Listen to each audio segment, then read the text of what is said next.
Hello friends, हम लोग 70वीं BPSC के लिए आधुनिक बिहार का इतिहास पढ़ रहे थे। इसका 2 पार्ट अपलोड कर दिया गया है। आज हम लोग इसका तीसरा और लास्ट पार्ट देख रहे हैं। तो चलिए देखते हैं सविनय अवज्ञा आंदोलन के कार्यक्रम। हम लोग देख रहे हैं कि सविनय अवज्ञा आंदोलन के समय क्या क्या चीज़ हुआ था। नमक कानून का उल्लंघन किया गया था, करबंदी आंदोलन किया गया था, महिलाओं द्वारा शराब, अफीम एवं विदेशी कपड़ा दुकानों पर धरना देना, विदेशी वस्तुओं का बहिष्कार करना, सरकारी सेवाओं, अदालतों, शिक्षा केंद्रों एवं उपाधियों का बहिष्कार किया गया था। तो इसमें दिखाया गया है कि सविनय अवज्ञा आंदोलन के समय क्या क्या चीज़ हुआ था। इसमें कुछ भी खास ऐसा नहीं है जो कि बिहार के पर्सपेक्टिव से याद रखने का ज़रूरत है, लेकिन आपको पता होना चाहिए कि सविनय अवज्ञा आंदोलन के समय में क्या क्या चीज़ हुआ था। तो देख लीजिए, नमक कानून का उल्लंघन हुआ था, करबंदी आंदोलन हुआ था, महिलाओं द्वारा शराब, अफीम, विदेशी कपड़े दुकानों पर धरना देना, विदेशी वस्तुओं का बहिष्कार करना, सरकारी सेवाओं, अदालतों, शिक्षा केंद्रों और उपाधियों का बहिष्कार करना। ठीक है, देखते हैं बिहार में नमक सत्याग्रह का क्या क्या रहा। इसमें हम लोगों को क्या क्या याद रखना है। सबसे पहले तो बिहार में देखिए 6 अप्रैल 1930 को नमक सत्याग्रह शुरू करने की तिथि निश्चित की गई। राजेंद्र प्रसाद ने आंदोलन की रूपरेखा तैयार किया। तो 2 बात इसमें याद रखना है कि पहली बात तो 6 अप्रैल 1930 को शुरू करने का सोचा गया था और राजेंद्र प्रसाद इस आंदोलन का रूपरेखा तैयार किए थे। सर्वप्रथम चंपारण और सारण जिला में नमक सत्याग्रह की शुरुआत हुई। तो नमक सत्याग्रह की शुरुआत सबसे पहले कौन से जिले में हुई? चंपारण और सारण जिले में। पटना में कब हुआ? तो पटना में 16 अप्रैल 1930 को हुआ।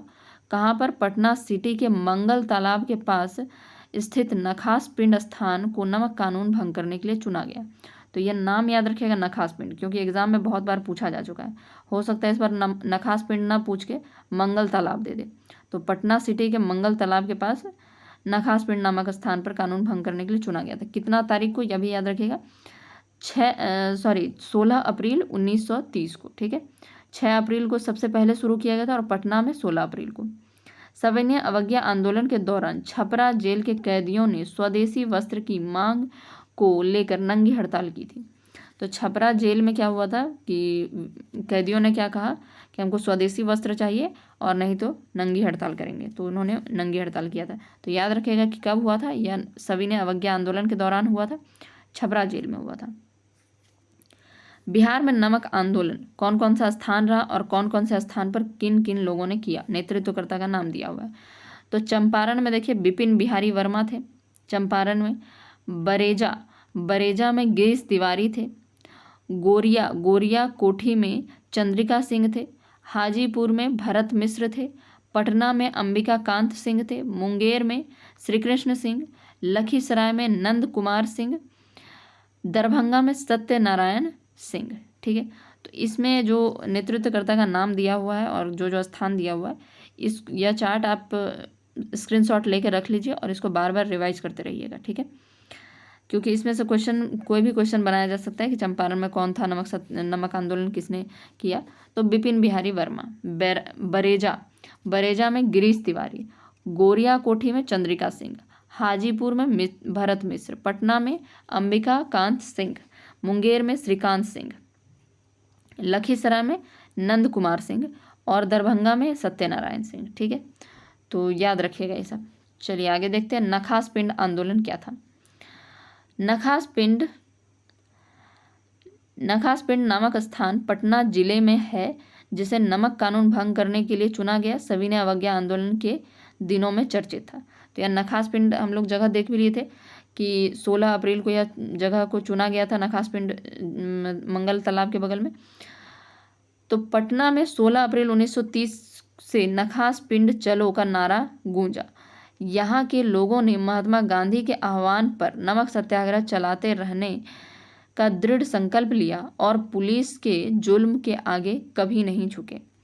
तो आपको बस ये याद रखना है कि नखास पिंड नमक भंग करने के लिए चुना गया था 16 अप्रैल 1930 को। 16 अप्रैल 1930 को सर्च लाइट के मैनेजर और पटना कमेटी के सचिव अंबिका कांत सिंह के नेतृत्व में लोगों ने एक जत्था पटना के नखास पिंड नामक स्थान की ओर नमक कानून भंग करने के लिए गए। ठीक है, तो देखिए यहाँ पर पटना में दिया भी था अंबिका कांत सिंह तो यही यहाँ पर दिखाया गया कि सर्च लाइट के मैनेजर और पटना कमेटी के सचिव जो थे अंबिका कांत सिंह, इन्हीं के नेतृत्व में लोग नखास पिंड की ओर जा रहे थे। तो यहाँ पर याद रखिएगा नखास पिंड की ओर कौन कौन मतलब किसके नेतृत्व में गए थे, तो अंबिका कांत सिंह और सर्च लाइट के मैनेजर जो थे उनके साथ एक दल गया हुआ था। ठीक है, परंतु पुलिस द्वारा इसे रास्ते में रोककर कुछ लोगों को गिरफ्तार भी कर लिया गया। इसी बीच दूसरी तरफ से कुछ जत्थे नखास पिंड पहुंच गए और नमक बनाकर नमक कानून भंग किया। तो देखिए, एक तरफ से पुलिस रोक लिया था, इसलिए दूसरी तरफ से एक दल गया और नखास पिंड पहुंचकर वहां पर नमक कानून भंग किया। ठीक है, इस नमक आंदोलन में बिहार के अनेक प्रमुख नेताओं ने भाग लिया था। इनमें से कुछ प्रमुख हैं प्रोफेसर अब्दुल बारी, राजेंद्र प्रसाद, आचार्य जेबी कृपलानी। तो इन तीनों का नाम याद रखिएगा, प्रोफेसर अब्दुल बारी, राजेंद्र प्रसाद, आचार्य जेबी कृपलानी। तो यहाँ पर ये तो याद रखिएगा ही, अंबिका कांत सिंह सर्च लाइट के मैनेजर और ये सब जितने लोग हैं। ठीक है, साथ ही आपको यह याद रखना प्रोफेसर अब्दुल बारी, राजेंद्र प्रसाद, आचार्य जेबी कृपलानी। आगे देखते हैं गांधी की लाठी। बिहार में भूकंप पीड़ितों की सहायता पर निकले महात्मा गांधी 3 अप्रैल 1934 को जब मुंगेर जिले के घरघोट गांव पहुंचे तो वहां के लोगों से दुनिया में प्रसिद्ध मुंगेरी लाठी के बारे में जानने की जिज्ञासा प्रकट की। तो यह भूकंप पीड़ितों की सहायता करने के लिए गए हुए थे 3 अप्रैल 1934 में। मुंगेर जिले के घरघोट गांव पहुंचे तो वहां पर मुंगेरी लाठी के बारे में जानने के लिए जिज्ञासा प्रकट की। इससे पूर्व दक्षिण अफ्रीका के प्रवास के दौरान गांधी जी ने मुंगेर में निर्मित पीतल की मूठ वाली लाठी हंटर की खूब चर्चा सुन रखी थी, जिसका इस्तेमाल अक्सर ब्रितानी फौज वाले अक्सर करते थे। ठीक है, तो पीतल का मूठ लगा हुआ होता था उसमें। लाठी में गांधी जी की गहरी दिलचस्पी देखकर घरघोट गांव के लोगों ने कांग्रेस के एक युवा क्रांतिकारी अगरजीत पासवान के सामूहिक नेतृत्व में उपहार के तौर पर बापू के हाथ में एक लाठी सौंपी, जो आजीवन बापू के संग रही। ठीक है, तो याद रखिएगा कि अगरजीत क्रांतिकारी अगरजीत पासवान के सामूहिक नेतृत्व के उपहार के तौर पर। तो यह उपहार का नेतृत्व कौन कर रहा था देने का, तो अगरजीत पासवान। ठीक है, कांग्रेस के एक युवा क्रांतिकारी अगरजीत पासवान के सामूहिक नेतृत्व में उपहार दिया गया, किनको, एक मुंगेरी लाठी गांधी जी को दिया गया। ठीक है, जो कि उनके साथ आजीवन साथ में रहा।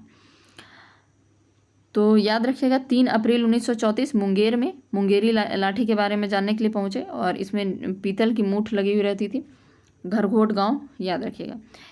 उसी अवसर पर गांधी जी ने एक राज की बात बताते हुए कहा था कि घरघोट में निर्मित लाठी के हंटर से अंग्रेजों द्वारा कम से कम 2 बार उनकी भी पिटाई हो चुकी है। चलिए, तो कालांतर में लाठी प्रसंग पर भारतीय डाक विभाग ने एक डाक टिकट भी जारी किया है। तो यह भी बात याद रखिएगा कि किस लाठी के बारे में, तो यह मुंगेरी लाठी के बारे में बात हो रहा है कि उसके एक डाक टिकट भी उसके नाम पर जारी किया गया है। घरघोट गांव में आज भी हर साल गांधी जी के आगमन दिवस पर लाठी महोत्सव का सांस्कृतिक आयोजन होता है। ठीक है, तो गांधी जी के आगमन दिवस पर क्या होता है, लाठी महोत्सव मनाया जाता है। मुंगेरी लाठी यह चूने, खल्ली और विशेष रसायनों के लेप से आग में सेककर पीतल की मूठ वाली हंटर नुमा लाठी बनाई जाती थी। तो याद रखिएगा, चूने और खल्ली को आग में सेककर और पीतल की मूठ। ठीक है, इसमें पूछा जा सकता है कि किस चीज़ का मूठ लगा हुआ रहता था, तो पीतल की मूठ। उस समय अंग्रेजों ने मुंगेर में निर्मित लाठियों का कारोबार सरहद पार तक फैला दिया था। इसका व्यापार ब्रिटेन, अफगानिस्तान, भूटान, दक्षिण अफ्रीका समेत ब्रितानी हुकूमत वाले सभी मुल्कों में था। अंग्रेज यहाँ की बनी लाठी को हंटर के रूप में प्रयोग कर स्वतंत्रता सेनानियों का दमन करने के लिए करते थे। 5 रुपए का गांधी ऑटोग्राफ। 15 जनवरी 1934 को जब बिहार में आए भूकंप की त्रासदी में 20,000 से अधिक लोग मारे गए, जिसमें भागलपुर ज़्यादा प्रभावित था। तो डेट याद रखिएगा 15 जनवरी 1934, ठीक है। भूकंप आया था, 20,000 से ज़्यादा लोग मारे गए थे और भागलपुर सबसे ज़्यादा प्रभावित था। कांग्रेस द्वारा पीड़ितों की राहत कार्य जोर शोर से चलाया जा रहा था। ऐसे में राहत कार्य को देखने और पीड़ितों की सहायता के लिए गांधी जी सहरसा के बिहपुर होते हुए भागलपुर पहुंचे थे, ठीक है। तो सहरसा के बिहपुर होते हुए भागलपुर पहुंचे थे। क्यों पहुंचे थे? तो उन लोगों की सहायता करने के लिए, ठीक है। सहायता के लिए गांधी जी सहरसा के बिहपुर होते हुए भागलपुर पहुंचे थे। इसके बाद दीप नारायण सिंह के घर ठहरे थे। तो याद रखिएगा ये सब सारा फैक्ट। 3 अप्रैल को भागलपुर के लाजपत पार्क में गांधी जी ने लोगों को संबोधित करते हुए राहत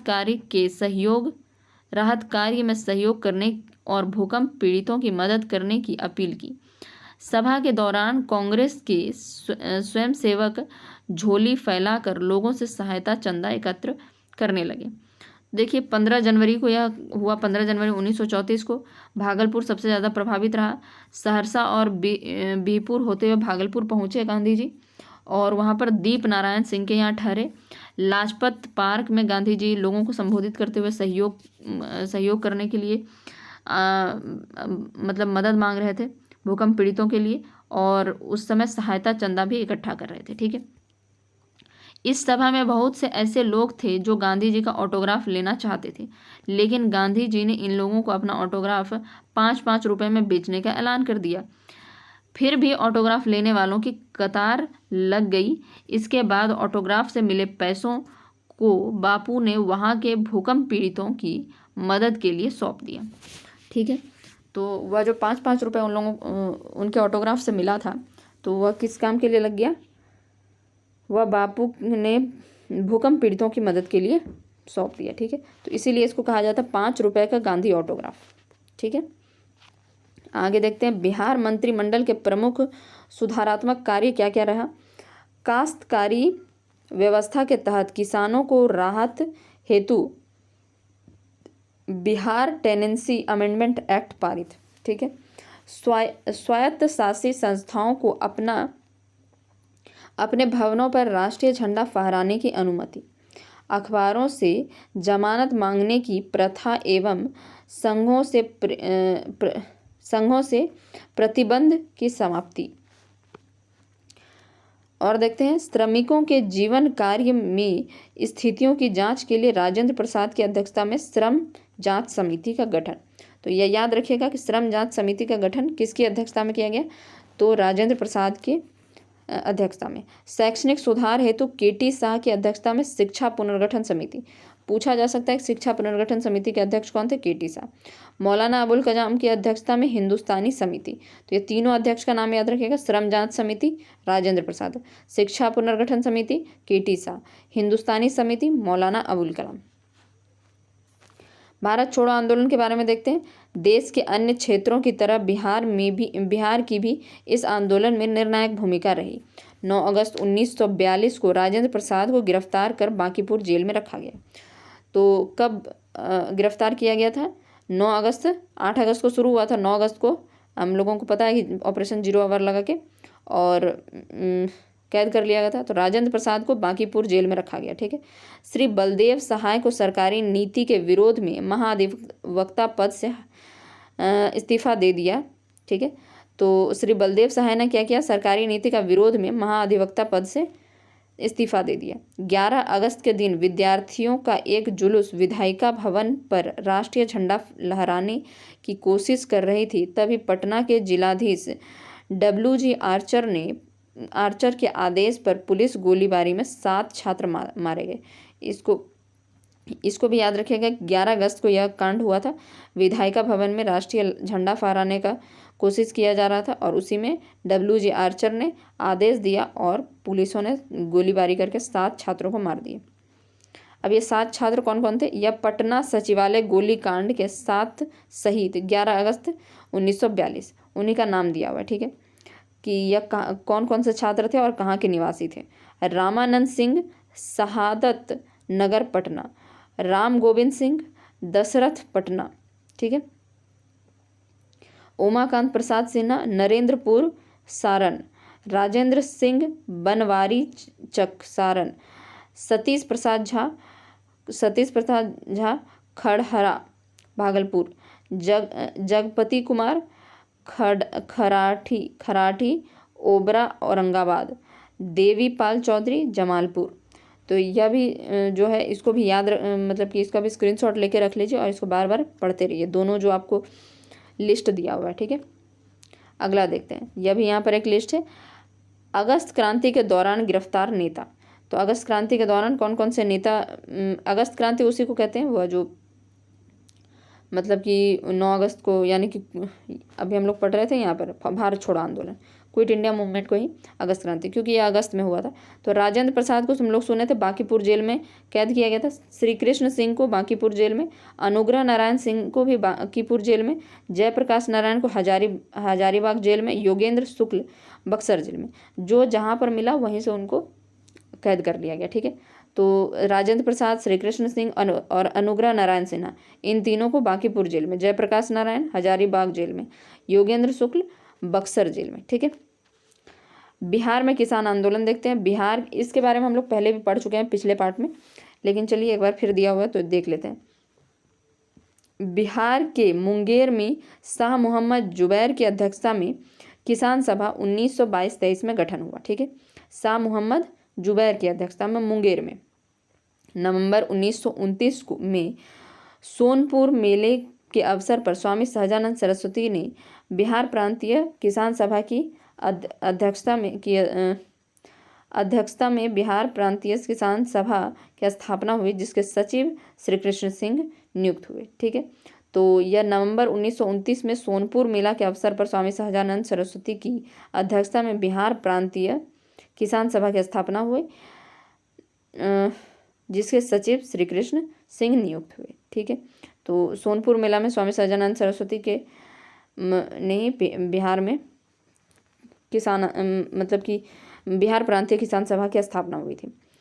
प्रथम बिहार प्रांतीय किसान सम्मेलन 1929 में स्वामी सहजानंद सरस्वती की अध्यक्षता में संपन्न हुआ। दूसरा सम्मेलन 1934 में पुरुषोत्तम दास टंडन की अध्यक्षता में किया गया।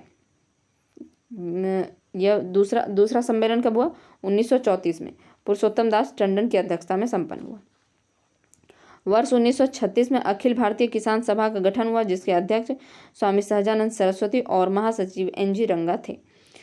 गंगा शरण सिंह, राम वृक्ष बेनीपुरी और रमानंद मिश्रा आदि ने 1931 में बिहार सोशलिस्ट पार्टी का गठन किया। पटना के अंजुमन इस्लामिया हॉल में बिहार सोशलिस्ट पार्टी की औपचारिक स्थापना 1934 में की गई। तो यहाँ पर गंगा शरण सिंह, रामवृक्ष बेनीपुरी, रामानंद मिश्र आदि इन लोगों ने 1931 में बिहार सोशलिस्ट पार्टी का गठन किया। पटना में अंजुमन इस्लामिया हॉल में बिहार सोशलिस्ट पार्टी की औपचारिक स्थापना 1934 में हुई। तो याद रखिएगा, बिहार सोशलिस्ट पार्टी का औपचारिक स्थापना कब हुआ? 1934 में। कहाँ पर? अंजुमन इस्लामिया हॉल, पटना में। पटना गांधी मैदान का नामकरण। अब ये जो पटना में जो गांधी मैदान है उसका नामकरण कैसे हुआ था यह देखते हैं। 30 जनवरी 1948 को गोडसे ने दिल्ली स्थित बिड़ला हाउस में गांधी जी की हत्या कर दी। इससे गांधी जी के प्रति पूरे बिहार में शोक की लहर फैल गई। तो हम लोग जानते हैं कि गोडसे ने गांधी जी को गोली से मार दिया था। ठीक है, उनकी हत्या कर दी थी। कहाँ पर? बिड़ला हाउस में 30 जनवरी 1948 को। उसी वर्ष गांधी जी के सम्मान में 15 अगस्त 1948 को स्वतंत्रता की पहली वर्षगांठ समारोह के लिए बिहार सरकार के शासकीय आदेश में छपे आधिकारिक निमंत्रण पत्रों में पहली बार गांधी मैदान का नाम इस्तेमाल किया गया। तो गांधी मैदान का नाम सबसे पहले इस्तेमाल किया गया था 15 अगस्त 1948। पटना प्रशासन द्वारा जारी किए गए निमंत्रण पत्र में लिखा गया था, क्या लिखा गया था देखिए। जिला अधिकारी पटना आग्रह करते हैं कि दीवान बहादुर राधाकृष्ण जलान 15 अगस्त रविवार सुबह 9 बजे गांधी मैदान बांकीपुर में उपस्थित होकर अनुग्रहित करें। जब बिहार के माननीय राज्यपाल स्वतंत्रता दिवस की पहली वर्षगांठ के अवसर पर ध्वजारोहण करेंगे और सेना, पुलिस और होम गार्ड की एक संयुक्त परेड की सलामी लेंगे। आगे देखिए, अभिलेखीय दस्तावेजों के अनुसार अंडा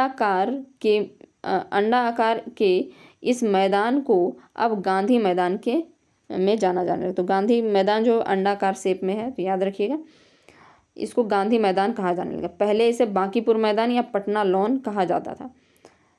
यहाँ स्मरणीय है कि स्वतंत्रता आंदोलन के दौरान गांधी जी ने इस मैदान में कई बार सभा या सम्मेलन किया था। ठीक है, इसलिए उनका नाम भी गांधी मैदान रख दिया गया। पहले क्या नाम था? बांकीपुर मैदान या पटना लॉन।